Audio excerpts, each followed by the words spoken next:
Good morning, and thank you for tuning in to the Global Current. I am Zanele Njap. And I'm Mallory Finch. Today in news, the World Health Organization issues a report on air pollution. China unveils a new high-powered radio telescope. And Colombia signs a peace agreement with FARC rebels. An analysis of the implications of the Colombian peace deal. And how the conflict in Yemen affects relations between Saudi Arabia and the United States. Then, Zanele Japa brings us an interview with Seton Hall's Dr. Martin Edwards on the topic of the selection of the United Nations Secretary General. And now, Ian Fauché reports on the World Health Organization's findings on air pollution.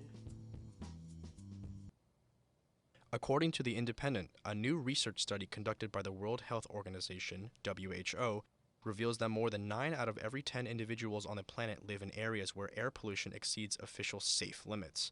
A pollution map created by the WHO shows that massive parts of Earth are doused in particles from sulfate, nitrate, and black carbon pollutants. The pollutants are capable of entering the respiratory system through the lungs and can produce a plethora of deadly illnesses and diseases. The regions of China, India, Eastern Europe, the Middle East, and Africa comprise the worst affected parts of the world. The particles, known only as PM2.5 and PM10, are capable of inducing heart attacks and strokes. In addition, they have been observed to facilitate the growth of lung cancer.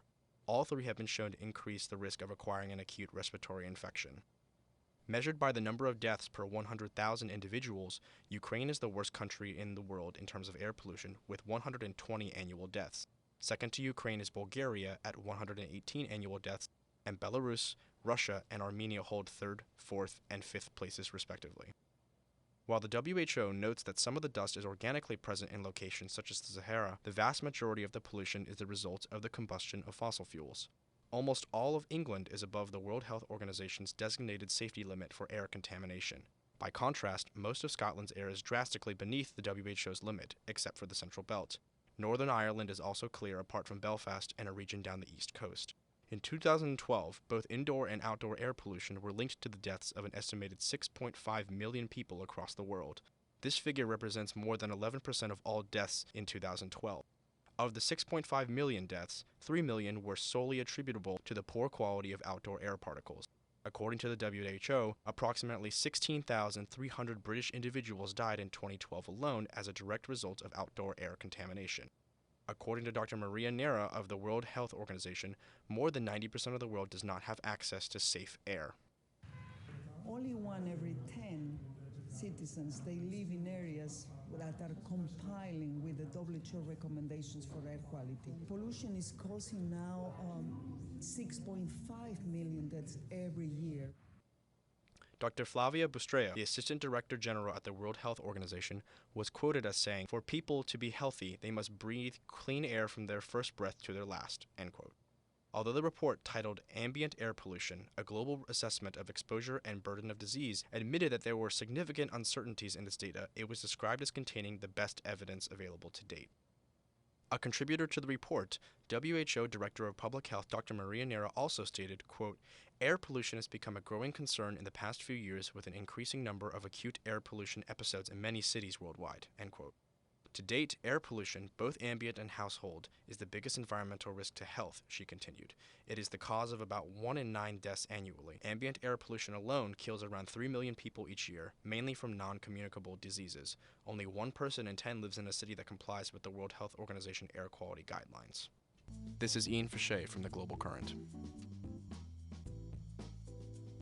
Up next, Yulin Du reports on China's unveiling of the world's largest radio telescope.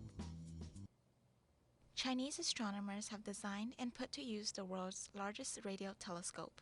According to the Xinhua News, China astronomers proposed the 500-meter aperture spherical radio telescope back in 1994. However, the project did not start until 2011. The Guardian reports that radio telescope was built in Guizhou province in China. The telescope cost 1.2 billion yuan, $180 million to complete. According to phys.org, the telescope has nicknamed Tianyan, meaning the eye of heaven.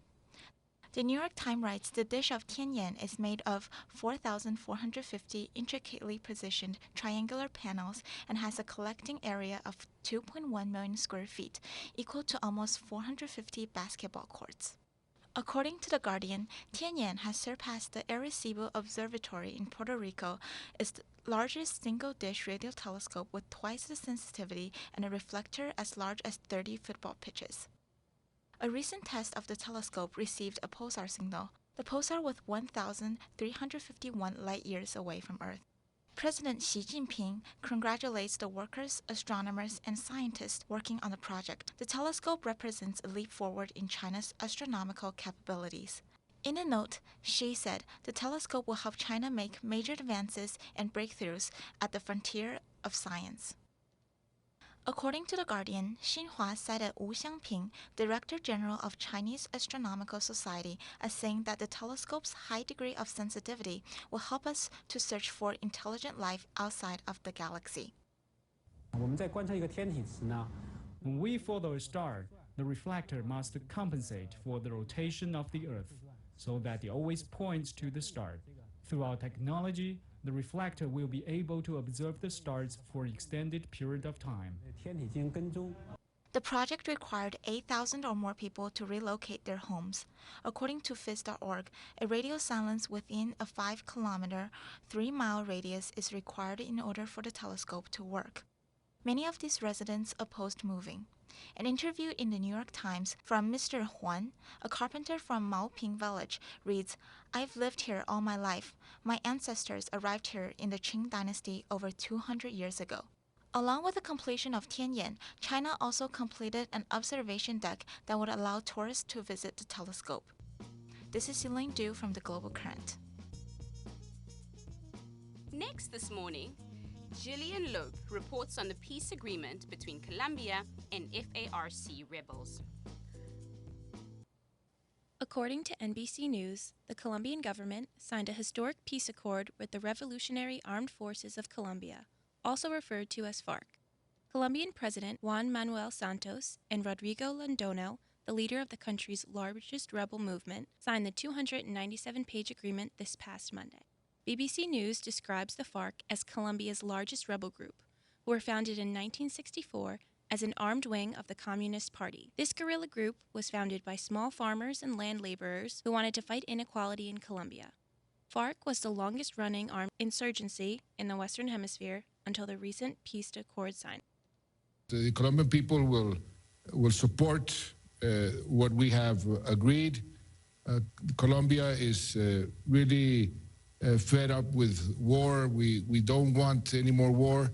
And the more we explain what we achieved and the terms of the agreement, people are accepting it more and more because they know that perfect peace is impossible, but a good peace, like the one we just negotiated, that's the best thing for every Colombian and for the world. NBC mentioned that this peace agreement was 4 years in the making, with the goal of ending a 5-decade-long violent conflict. This bloody struggle killed more than 220,000 people and drove about 8 million from their homes. If the deal is ratified on October 2nd and passes, FARC will give all their weapons to the United Nations-sponsored observers in 6 months. In addition, FARC will form a political party and receive a minimum of 10 seats in Congress over the next 2 legislative terms. Colombia will also be eligible to get $600 million in EU aid for post-conflict refunding, since FARC has been a member of the European Union terror list since 2002. A crowd of about 2,500 foreign dignitaries, including U.S. Secretary of State John Kerry, UN Secretary General Ban Ki-moon, and Latin American leaders were present for the signing in Cartagena. Some people are opposed to the deal that spares guerrilla leaders time in prison if they confess to war crimes. CNN noted that the rebel forces that were once committed to redistributing wealth by force voted unanimously in this peace accord. Ivan Marquez, the group's chief negotiator, told CNN in Espanol, "Without this law, well, it is very difficult for the guerrillas to begin their movement into the peace zones or to the transitional points for normalization." End quote. The National Liberation Army, or ELN, the second most powerful group after FARC, has expressed interest in the peace deal as well. Now that the peace agreement has been signed, it is up to the people of Colombia to make sure the process is now enforced. This is Jillian Lope reporting for the Global Current. Next up, Alexander Prostamo analyzes the impact and potential implications of the Colombian peace agreement. On Monday, September 26th, in the Colombian city of Cartagena, the Colombian president Juan Manuel Santos signed a peace agreement with the FARC leader Timo Leon Jimenez, known as Timochenko. This historic agreement brings an end to the longest-running armed conflict in Latin America, which lasted 52 years with an estimated 220,000 victims. The Revolutionary Armed Forces of Colombia, often abbreviated as FARC, is Colombia's largest rebel group. Founded in 1964 following a Marxist-Leninist ideology, this armed wing of the Communist Party demanded more rights and control over land. The members of FARC are mostly poor farmers and children and tend to finance themselves through a sophisticated cocaine trafficking network. The deal between the Colombian government and FARC needs to be validated by voters, who will express their positions in a referendum to be held on October 2nd. If the deal is approved, FARC will enter politics as a left-wing party with 10 political seats. However, this decision, which is not yet finalized, is currently creating much controversy in the Latin American country. Polls show that many disagree with the condition that there will be no jail time for those who confess to crimes such as kidnapping, murder, and child recruitment. Salud Hernandez, Colombian correspondent for the newspaper El Mundo, stated, "They can't hide that what they have done for the last 52 years is massacre, kidnappings, and extortion. This is a group that didn't have the popular support practically and that has summoned the country to countless tragedies." President Santos has argued, "There is no impunity, and we are complying with all the international standards, with the Treaty of Rome. We put the victims for the first time in any armed conflict at the center of the solution. Their rights, the rights of the victims. We have more than 8 million victims. Their rights to the truth, their rights to reparations. We have already repaired more than 600,000 victims. No other country in the world in any armed conflict has done what Colombia has had in terms of reparation of victims." Despite all the controversy, after 52 years of war, Colombians are ready to create a lasting peace for future generations. Despite mixed reviews, this is a remarkable event for the Latin American region. The agreement was signed in front of UN Secretary General Ban Ki-moon and U.S. Secretary of State John Kerry. Ban Ki-moon stated, "The time of armed conflict in many other places, peace in Colombia sends a powerful message of hope to the world." Secretary John Kerry also pledged $390 million on behalf of the United States to help implement the deal. In addition, the historic signing was full of symbolism, from the crowd dressed in white to the pen made from a bullet used to sign the peace deal. During the ceremony, Timochenko himself addressed the nation on live TV for the first time, claiming the birth of a new era of reconciliation and peace building for the nation. Moreover, hours before the signing, the European Union announced that FARC would be removed from its list of terrorist organizations. This peace deal will end the longest-running war of the Americas. It is to be seen the way in which Colombia will rebuild peace in the nation. Thus, the peace deal between the Colombian government and FARC will certainly lead to more prosperity for the nation. In fact, the long conflict had a deep impact on society, obstructing the annual growth rate. 5 decades of hatred and conflict cannot be easily obliterated, and many doubt that the FARC will completely give up its criminal activities. As President Santos has said, the signature of the deal does not end the conflict. As Colombia's leader, Santos will face the challenge of reconstructing the nation after decades of disputes. Although the latest polls say that 65 to 70% of the population approves of the peace process, the world must await the results of the October referendum before fully celebrating the resolution of the longest Latin American conflict. This is Alexandra Prostamo for the Global Current. And now, Michael Ayanalfo examines the effect that the conflict in Yemen has had on U.S.-Saudi relations. The current conflict in Yemen stems from the turbulent times of the 2011 Arab Spring. The longtime Yemeni president, Ali Abdullah Saleh, had stepped down from power amid protests to his rule. Since then, the country has been plagued by violence and disorder as multiple factions have tried to seize power and territory. One of these factions, known as the Houthis, eventually gained sizable amounts of territory in the south of the country, including the Yemeni capital of Sana'a. The Council on Foreign Relations reports that the Houthis follow the Shia sect of Islam and are supported by Iran. It was this support that prompted Saudi Arabia and its Sunni allies to form a coalition to remove the Houthis from Sana'a and restore the internationally recognized president, Abd Rabbu Mansur Hadi, back into power. In order to achieve this goal, the coalition of countries have conducted airstrikes on Houthi-held areas. CNN reports that there have been almost 200 airstrikes a day in Yemen due to this conflict, with the recent airstrike on September 22nd killing at least 30 civilians. It is clear that the conflict in Yemen is becoming a humanitarian crisis. In an interview with Deutsche Welle, a civilian describes the situation in the country as well as the lack of medical care and humanitarian assistance. He says, "We have no access to even the most essential things. Our children are sick. We have no shelter, no edible food. No aid organizations have come to help. No one has offered a helping hand."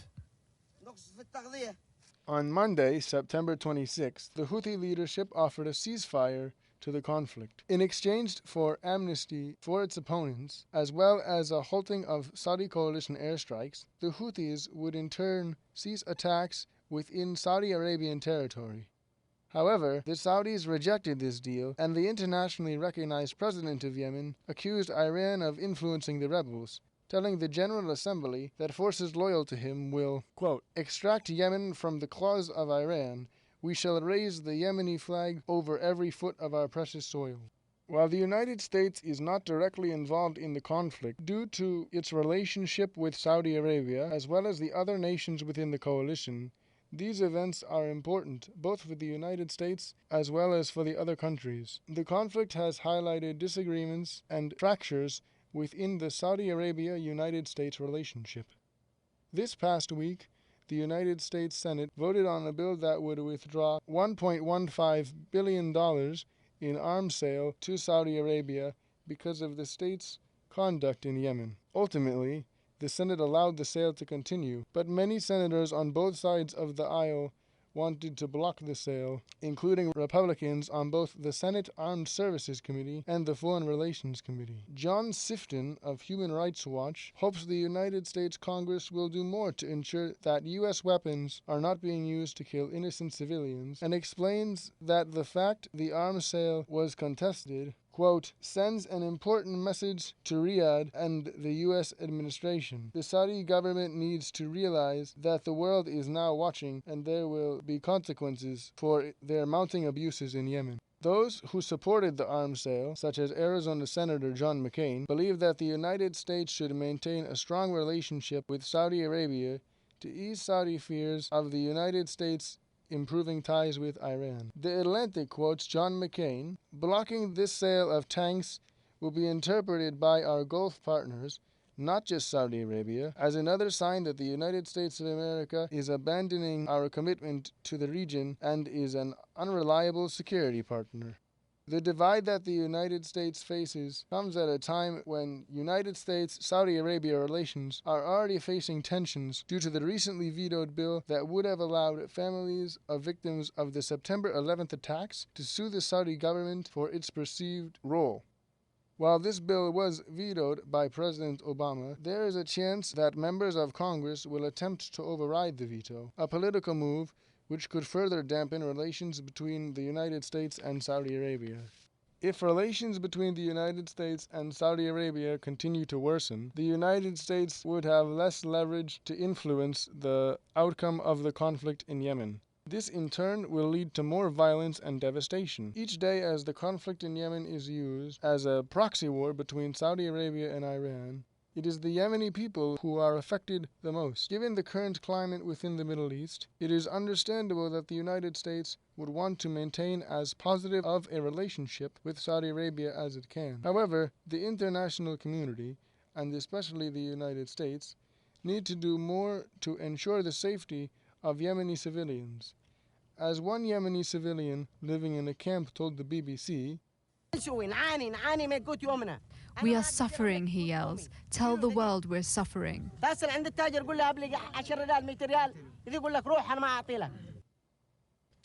is Michael Ianelfo for the Global Current. Finally this morning, Zanali Joppa sits down with Dr. Martin Edwards. Hello, Global Current listeners. You're with me, Zanele Njapa, and today I'm here with Dr. Martin Edwards, Associate Professor at the School of Diplomacy and International Relations. Dr. Edwards is a specialist in international organizations. He's a coordinator of the school's International Organizations graduate program, and he has a vast experience and knowledge in international organizations, especially the United Nations. Dr. Edwards, thank you for joining us today. Hi, Zanelli. Happy to talk. Thank you very, very much. Okay, so as we all know, I think the UN Secretary General's selection in 2016 is actually happening next month, which is very, very, very close. Maybe it might happen next week. Okay, that's interesting.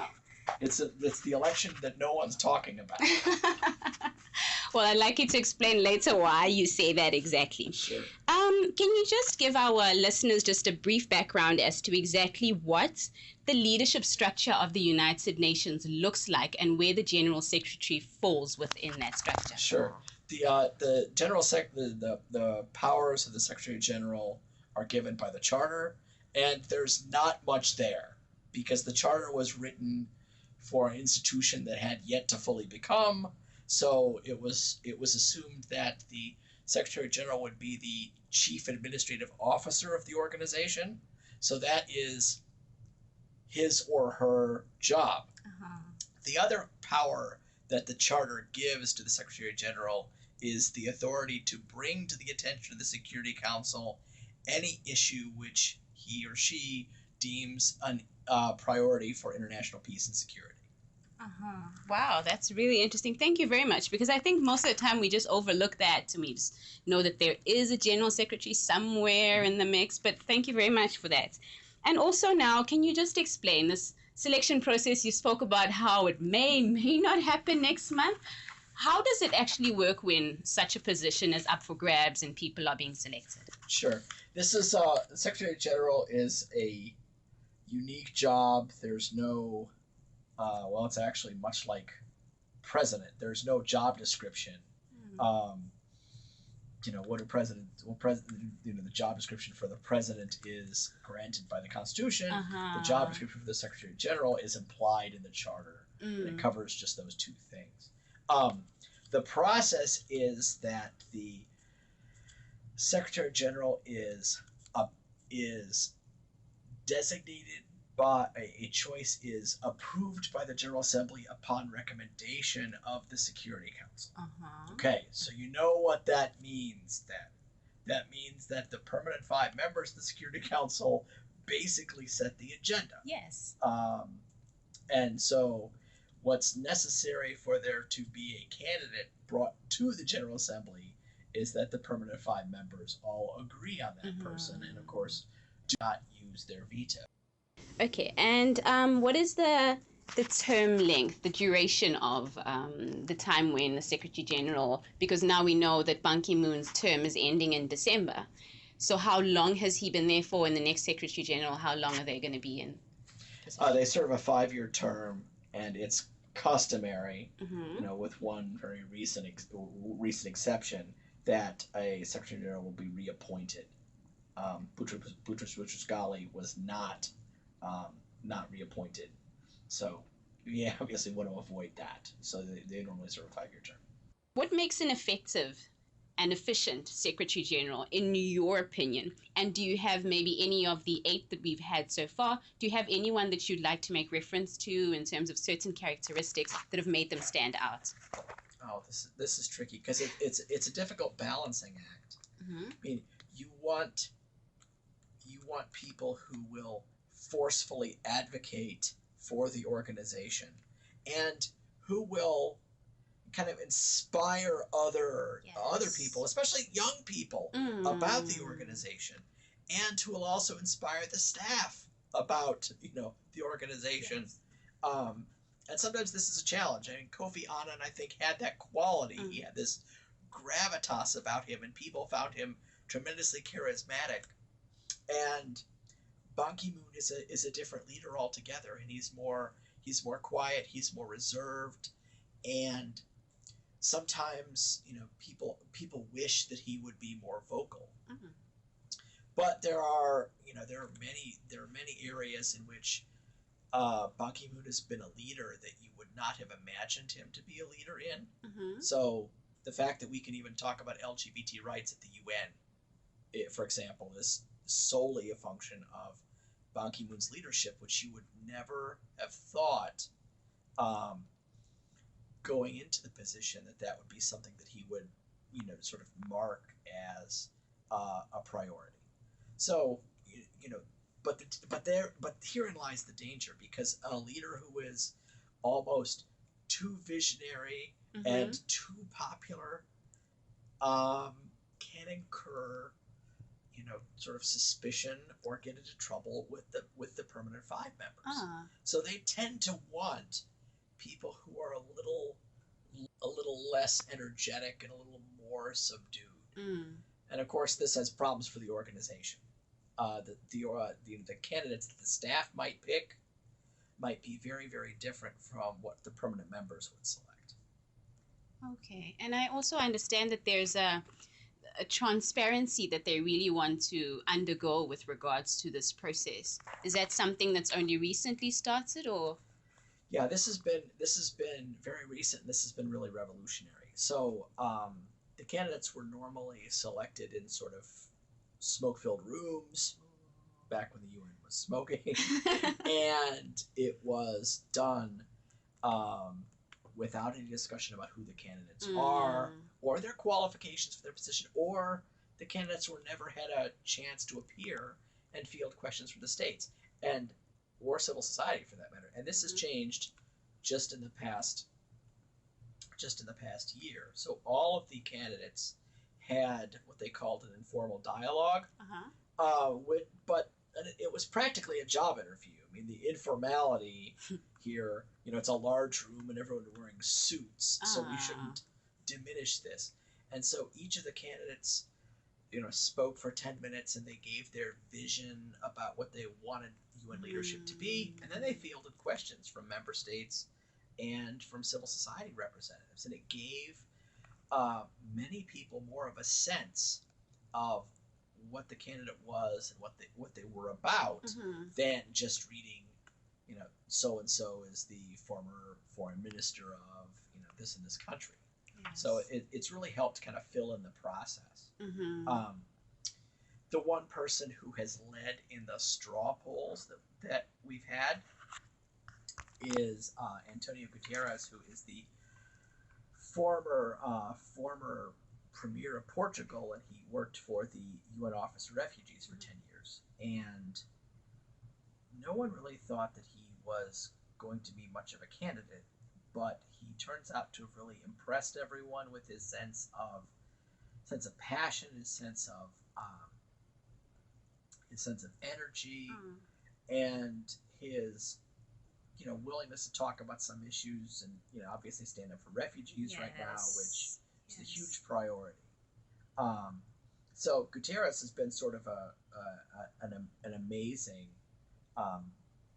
person who's sort of come from out of the shadows as a result of this more transparent process.